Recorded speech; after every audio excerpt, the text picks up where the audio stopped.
Merci de nous suivre dans MKBZ officiel, votre chaîne préférée.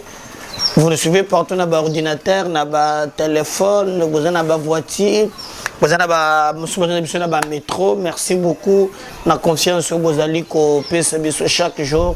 Merci de continuer à vous abonner sur notre chaîne. Il faut continuer à liker et commenter, partager nos liens et couper ces forces de servir encore la République à travers votre canal.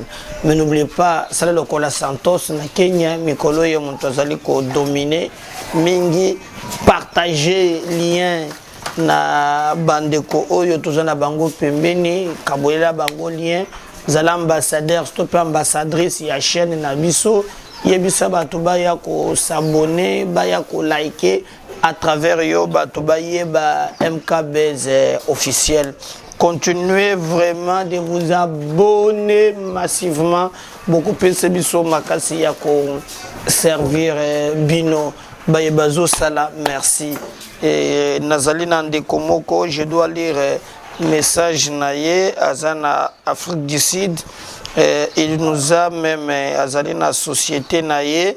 Et je crois qu'il n'a répondre à qui biso MKBZ officiel, tous à disposer, il y a quoi accompagner, n'hésitez pas, je crois que vous avez un nombre, il y a ma vie, oh, tous à quoi tu as commettre chaque jour, il y a des 6 000, 9 000, 4 000, donc c'est dire que non, notre chaîne est comme un miroir, il y a Eloko Nayo, Société Nayo, entreprise Nayo, et bana à travers MKBZ officiel, donc il est grand temps de nous contacter par ces numéros, ils allaient afficher. Voilà, je crois qu'on Naye, je le salue. Ils allaient bonjour de Comédar, ils allaient Elikabe en Afrique du Sud, les DG de la société Wangenya Group à Cape Town. Suis un Congolais entrepreneur, voilà, suis plus basé à la maintenance, en plomberie et à rénovation. Voilà, à lobby, je soutiens de l'un votre idéologie, c'est pour le Congo de demain. Merci pour le soutien. À lobby, ça y est, live nabiso, je connais un groupe pour constater que nous, à chaque fois que nous avant de lancer l'émission, il y a quand même 15 minutes avant, on a déjà un lien, beaucoup ça la paix.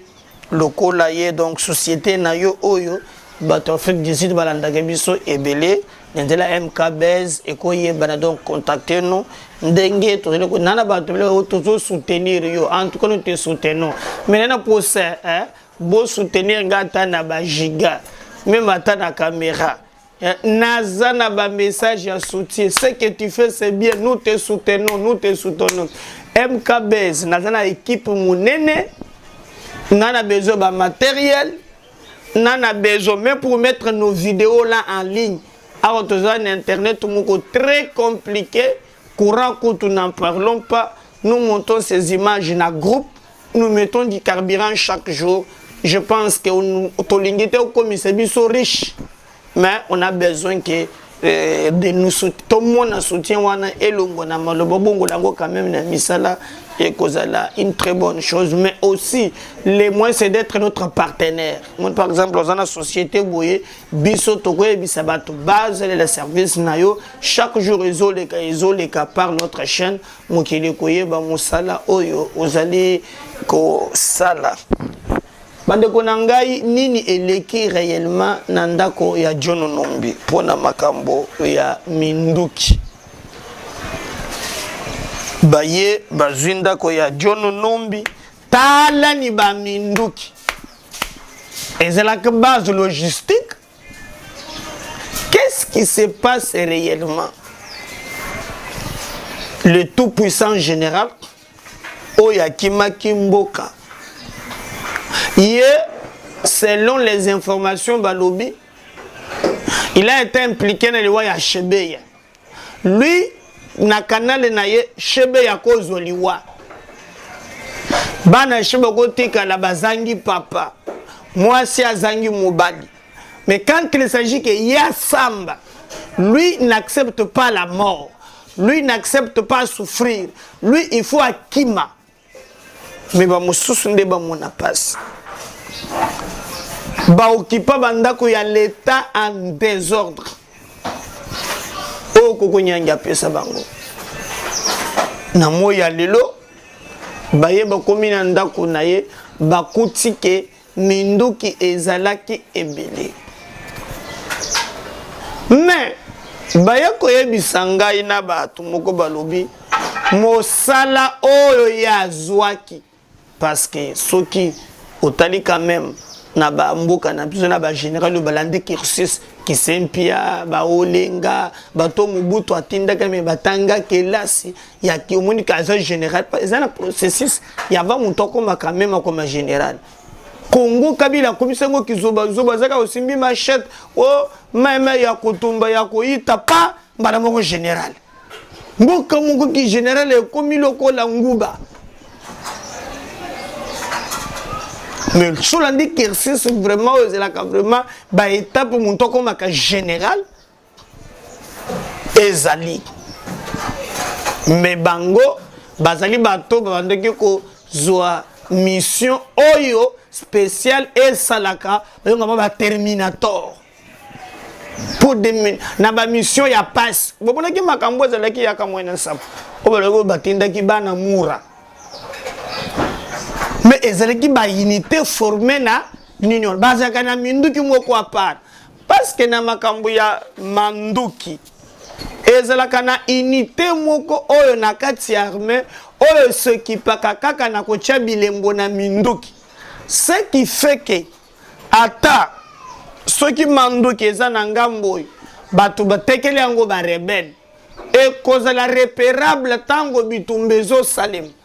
Mais qu'est-ce qu'ils ont fait dans l'armée? Structure wana baboma yango bafutaka yango te comme ça minduki na biso les mêmes armes. Et que ce n'est pas ba rebelle, les mêmes armes na armée loyaliste. Or normalement na armée na biso ezana ba minduki oyo bachaka babilembo yani unité mobimbe zelaka na kati wana. Par exemple na ko sona ndingisa moko tango bitumba ya M23 et salamaki sona relé muto salaki enquête wana baye ko trouver que na kati wana même munitions utilisées par l'armée c'était les mêmes munitions utilisées par les rebelles.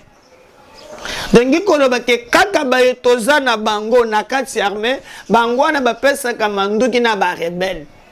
Même bitumba ya estozo mona wana moyen si la ezate parce que za singa molai soda moko aloba wakeno ye kaka pone équipe ya pamba akozwaka 10 millions de dollars atie na vita pona saison moko boye bisangai akozombongo lifuti ya soda ezalaka boni ezande ba minduki wana o babanda ki koteka kosela ba mafia. Alors nzoka na banda kuna bango ezalaka pe ba réserve ya ba minduki na banda kuna bango bazana ba minduki ngoko oyo ezali ko échapper na contrôle ya minduki ndo ezalaka na base logistique bako kende babomi bato basali opération bazongi na yango moyen muto ayeba et alite epesi pasi epesi mawa bande ko na ngai Monique na sena moi eloko kobomba libela ezate bafongola boye bakuti minduki ya kosakana te nde baye bakangi na bato bazalaki wana me balobi o bomoni eza moke so boke na kinga kati balobi na kinga kati eza na ba mitraillette na ba char de combat Mutuwa lobi o bolandela ka jo numbi te parce qu'il y a un problème te mais soki boke na kinga kati bomeki kuna na ba bombo ezala kanete mituwa ne bima 8-9 tala ni biloko na kinga kati Parce que ceux qui boquent, par exemple, au besoin na ferme na ye na Katanga, ba lobby kuna kutu ko mekate, wana na ba yana na ba nini ezali. Et nyonso wana servaka république te ezali ko servir ba individu. Et il le faisait quand Kabila azalaki président de la République. Est-ce que vous savez que dans le dossier wana, il a été suspendu? Kabila l'a réhabilité comme inspecteur général. C'est lui qui inspectait l'armée. Est-ce que beaucoup s'imaginaient Makambouele Kaki? Donc, Moutuya Bongo, a comme inspecteur général. Allez-y comprendre. Donc, Bisotolobi, ce qui est le source ya mindu ki wana malam, boki tana kingakati, wana nde beaucoup pako tamba, wana faut RTNC, TVC monde filmé yango. Potala ni mindu. Mini bomona kate, toko maka niveau moko keno, kabila zakana ba Sudan na oya na teni na yo moko apart. Oya zakana mete, azakana teni na yo moko apart. Ils a passé que l'argent des contribuables congolais est commis qu'au servir un individu, bêtise. Et nous on attend voir maintenant conclusion. Je crois que l'État tiki, bande comme sous balobi, akimina ye akomona le sous-souté, il est parti na kiba ce qui wa pikota komi, bana ya chebe ya batekali mitelengano. Moi si ya fidèle bazana, chauffeur ya pamba. Il y a Mimingambo, pour même qui Chebeya, on les a tués, mais regardez Ndako, il y a Mouto Balo, Bazolo Baki, à Bomaki, mais regardez Ndako Naye, Ndenge Tonda, Nabaminduki, Eza Passi, Eza Mawa Bande Konangai, Eza Passi, Eza Mawa, n'habite ce que Mbokago, Toko Kenango Wapi, et j'aurais appris même que Katombi a lui qu'il faut les pardonner. Parce qu'il y a des gens qui moi, je vais pardonner. Je me souviens, moi, quand il y a des gens qui ont fait des missions, quand il y a des missions, quand il y a des gens qui ont fait des missions, donc, je n'ai pas si commenter Makambo, je me retenais que y a John Numbi, Minduki Monani, Ezaka Kayo Mokote, il faut battre l'Iena Kingakati, vérité ya Minduki Koyeba Nule ya Komona Pasi, Komata Kokita Komitungisa, vérité Eko Yebana Bande Konangai. Vidéo Moko Saliba, toi le lobby, je crois que Toko Tcheler, Binepe Botala Oyo, Bazola Kissa, comment nos minéraux ezali bradés. Nous avons Alain Foucault, il y a RFI na France 24, il y a Walikale, na Est République ya Mboka na biso, il y a Koti ba Chinois, il y a Koti ba Américain, si vous voulez comprendre le soutien, au boyo kaka Amérique, ba commando, ba tindi ba commando ba kende na Est. O baké ko bunda bitumba nzoka bitumba te baké be ko toka ba minéraux na biso nalandi ba vidéo na choqué maintenant na ndio singate ezo continuer na Félix, ce sont des deals oh salama déjà depuis. Donc je comprends pourquoi nos dirigeants la plupart Tango Bayaka, Balingaka toujours appui Yalibanda. Est-ce que vous vous imaginez que présidence et petite autorisation, ministre provincial, député, selon évidemment Alain Foucault, Bakitana terrain boye, Américain Bakangi, chose grave, Bazana aérodrome place avion et Kitaka. Ni présidence a coupé sa autorisation T. Donc, même le matière le plus cher, le lithium, le côté de ça va fiser. Bazo Timbolango sans l'État. Ici, Nous nous sommes décidés à aller sur place enquêter, voir comment se partage cette manne naturelle. Après l'extraordinaire périple dans les hautes montagnes du Nord Kivu, dans les mines de Rubaya, dans la belle et luxuriante région du Massissi, nous avons tenté ensuite de nous rendre dans les mines de Walikale, toujours dans le Nord Kivu. Figurez-vous que malgré la présence dans notre avion des autorités locales, notamment des députés nationaux, du président du conseil d'administration de la puissante GECAMINE, des administrateurs de la FEC, la Fédération des entreprises du Congo, malgré l'autorisation donnée par la présidence de la République, tenez-vous bien, la société américaine Alphamine, propriétaire de Bézi, à Walikale, producteur d'étain et de cassitérite, nous a clairement dit qu'il n'acceptait pas que nous venions chez lui. Pas question de venir fouiller dans ses affaires. En plus, c'est lui qui possède l'aérodrome, le seul dans le coin. C'est dire la puissance de la firme. Il est sur son territoire et pour atterrir sur place, même l'autorisation de la présidence de la République ne suffit pas. Allez donc déterminer les quantités d'or et de coltan qu'il y produit. Allez donc savoir ce qu'il fait dans sa propriété, puisque l'autorité n'y a pas accès. Une discrétion qui accrédite la thèse selon laquelle il y extrait le minerai rare, très rare de nobium, celui nécessaire à la stabilisation des fusées. Circuler, il n'y a rien à voir. Il n'a d'injonction à recevoir de personne. Congo dit Panda. Bref, de guerre lasse, nous avons capitulé et figurez-vous que nous sommes là dans la région du Nord Kivu qui est en état de siège, avec un gouverneur militaire. Impossible de le faire plier. Il est le roi sur place, n'en déplaise à ceux qui parlent de souveraineté du Congo. Nous avons ensuite mis le cap sur le sud Kivu. Oyo mboka kizoba zoba ya modèle ni nzambe na ngai. On est en train de tuer mes frères, tuer mes sœurs à cause de la matière. Mais que fait l'État congolais? Parce que ce qui est Albert Yomanda Lobaki, que minéraux a bradé, imposa bango.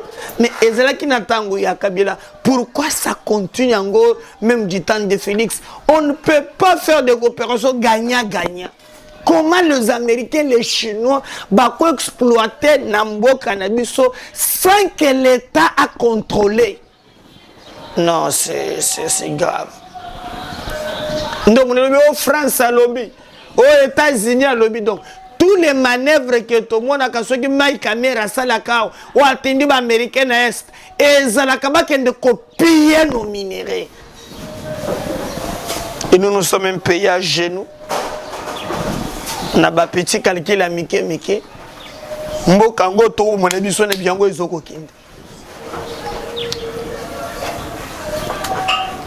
nous vivons avec moins d'$1 par jour. Un pays où il y a tous ces minéraux. Ce sont les Occidentaux qui se partagent. Même Bitoumanest, Barolingue si la terre. Yo, mon awapi, mon isquatia, brigade, il y a intervention. Mais c'est ça qui a guerre. Les Américains vont renforcer. Et là, comme au côté. Et là, comme au côté. Et là, comme au côté.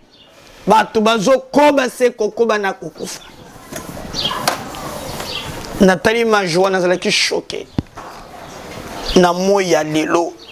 Monde comme village planétaire. Monde lelo comme village planétaire. Coopération comme gagnant-gagnant. Tala bomonaki dernièrement na chikapa. Angola zuma kamune soki ba minéraux na ye kendo bwa kana mai ya Kasai. Donc, c'est-à-dire que nous, un pays où il y a un côté qui mbombolo. Mais quand maintenant, aujourd'hui, les Américains le font, les Chinois, les Bazos, c'est la Yango. Félix a hérité Yango, mais on hérite quand même des situations pour nous trouver une solution. Les États-Unis derrière le Congo, les États-Unis, Nzoka et Zapona, qu'on détruire nos minéraux. Et faute pays à une nation, peuple moko la unité autour de l'essentiel, divisé. Alors on a pas constitution ba koliga ba zota appui à libanda pour maintenir le régime. Le régime aura un sens que si ce régime a pour objectif de changer le vécu quotidien. Ces images qui choquent. Allez focal lobby. Basé autorisation à la présidence de la République, basé délégation à député, ministre provincial Yamin. Babengi batana batolobi bako permettre bango te ba concréter na mine na bango. Mine na bango na Congo bande konangai. Ba boy. Basé na aéroport kaka bango avion ko kitawana te. Ndem monaki Kabila moko boye. Biloko de révolta qui est. Il y a que se révolter na souka.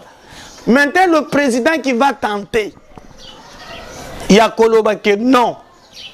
Na lingi biloko esila. Minéraux zonge la ba Congolais mbala moko. Babandele mulungwe.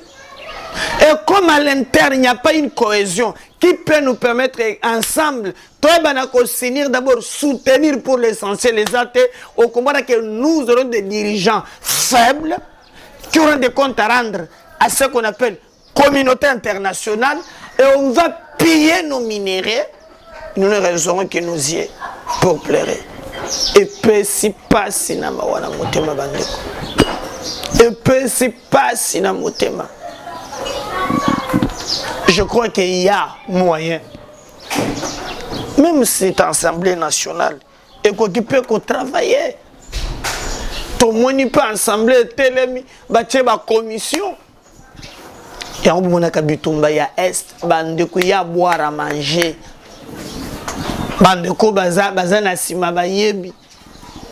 Il y a tout le monde ici, là, quand on a un bami basal, état de siège. En tout cas, le projet de 7 jours. Mais talabo ici, non! Le problème est ailleurs. Je vais vous demander, hormis nous bolobaka poids, ezaka kolobate. Tous un menace moko qui n'est pas seulement il y a Kati, même na Libanda. Ce que vous avez congolais ou l'année ba image on a choqué. On a choqué. Les politiciens, par exemple, nous sommes bradés yango. Komoto, Mutanda Mining, Ruashi. Tout ça qui peut na mususu wa Dan Getler. Qui a oyo bande ko tekele bango ba minéré pa ya Kabila na Yuma. Ba ko tekele le boulot ya minéré na $100,000. Après kaka une semaine comme il y a $1 million. Un pays si riche, mais on ne peut pas canaliser richesse pour être au Congo. Toi qui as un défaut, Banque mondiale a payé $1 milliard. Mais oh yombo kabako timbo la minéré lo lenge balingi. Ils ont passé peu mawa. Tous autres là ceux qui et kokende wapi et kosoka wapi. Et puis singa il passe et puis singa mawa. Je ne sais pas comment et Kosuka. Alors comme président de la République, yé muto signaka Mukandawan et qu'il a trouvé qu'aujourd'hui, les Américains baza makasi. Même attaque au Colongo la bangote, mais au moins il peut quand même réduire. C'est grave. Donc au makambozo le kanamboka na biso yango mona nzita o yazaka kawa ali abakwanga mabe akenda komela il est en train de nous distraire mboke zoke na ba minéraux nyonso et puis okokuta ke na bamboka wana ele kwa malunga ya la kate j'étais na kendake na Lubumbashi siko foli to kende na Kipushi. Sozolongo le bobezo de Kipushi. Balaki singai place bazo tchongola ba minéré wan. Banda ku ya mabele a chom maïezate kelasi ezate. Donc bazo piller même ba village wan. Donc kaka mabulu muto zotikala. Et loko malonge zokota na bango ezate. Na utina mbujibai. Na ke place il y a, comment on appelle ça, Sassim. On va kozwa diamant. Ata kotongela bayimboka waneloko. Yango bakonzi na biso. Bolaka wapi. Kanda moko na yo kilomètre lobi. Mboka penza vraiment nga penaza congolais. Ça doit changer. Ça doit changer. Ça doit changer. Kabila Sassi, Félix Operoye, Olobi Nini, Tata Félix, Olobi Nini. Mboka komiki zoba zoba ezo kende, Olobi Nini. Ezala kate. Ezala kate. Faut comme manifester biso, bande konangana ebisibino. Nous serons très forts. Kaka soki tokozala uni. Sinon pas bakobanda kakosakanela biso. Sinon pas mboke kokende tokotekala bena ba discussion inutile, ba dispute inutile et de trop. Réveillons-nous, tenons-nous dans la main. Je sais que le camp politique peut nous diviser, mais dans les camps oh yo singile sangisa biso. Mboke tambola kabongo te. Un pays est singeli makambo kende normal. Et nous nous battons pour que tout le monde est correct. Sinon pas le reste, en tout cas nous aurons que nos yeux pour plaire et qu'il y a un clic des gens qui ont décidé volontairement de nous arracher la République. Donc il y a urgence. Nous voulons voir réaction au gouvernement. Il y a assemblée. Même des élus du haut de cet hémicycle. Boloba. Retenez que aussi Jacques Ndalaoyo, Azalaki Kobela, était Nilongonda, côté na makala lobby pe fièvre mati. Ah oui, mais aussi que les vérités provisoires. Maladie Mathieu Makas, était Nilongonda, tina misisa. Il n'y a pas de docteur. Koba na yo tozo munganga, okobika na yo, il n'y a pas de souci. Il y a munganga. De l'autre côté, Jacques Ndala va réduire condamnation naie. Bon, on a 2 mois, donc on est à 24 mois, comme 22 mois. En appel, courage, Jacqueline dans la force. Donc on est ensemble avec lui. Akendaki appel pour na makambo yo esalaki ya alobaki bavoka na ye basambaki balobaki bazomona te likambo nini bakolinga bakangela ye. Mais bazuzi ba estimé que non, au-delà de tout, ba infraction ba moni yango, et ils ont décidé ba condamner mais ba kitisi ba longoli 2 mois, donc il restera en prison ya Makala. Ba ibisibiso que santé na ye izali malamu teme courage. Je crois que kona bazali na Barnaby Milingo Wimana, l'homme de Mbouma, il y a Paris Saint-Germain. Azakuna était Nilongondo peu Azakuna lobi ma fièvre maladie mati ezako banga kaka ya boloko après un temps ko stabiliser nango yena no bakondi sko ya bango ndeza la kama bemoko ya bango zaka 20 ans ou 40 ans kuti ya ba jageza bien jageza ba 24 mois 22 mois mais ba eteni wana et puis bah je rendais pas condamné bah on a quand même pas condamné kata zete ogomuna o ateni wan 12 ans yo ce que il a il est à 365 jours yo je fais ça gravato sur en français n'a papier ou combien mais chango na nzoto muntu go ateni wa feza de bar kapa 10 ans baba 15 ans Bosangisi, oh, bolongo, bambi muntu 20 ans. Yeso baketeli 20 ans était na zana ngowana. Ako fait na makarate. Mais pas le bien ça innocent. Ah, tout le bien ça innocent. Bamsolo bakangiye po makambu ya cardinal, lokola kende ko lobela cardinal, kongola zaka bongo. Do somi yebo ya baluki, akumbo ya baluki, kabongo kongolais lokolo kana vie yebalakate. Mais nous pensons que ce n'est pas ça le débat.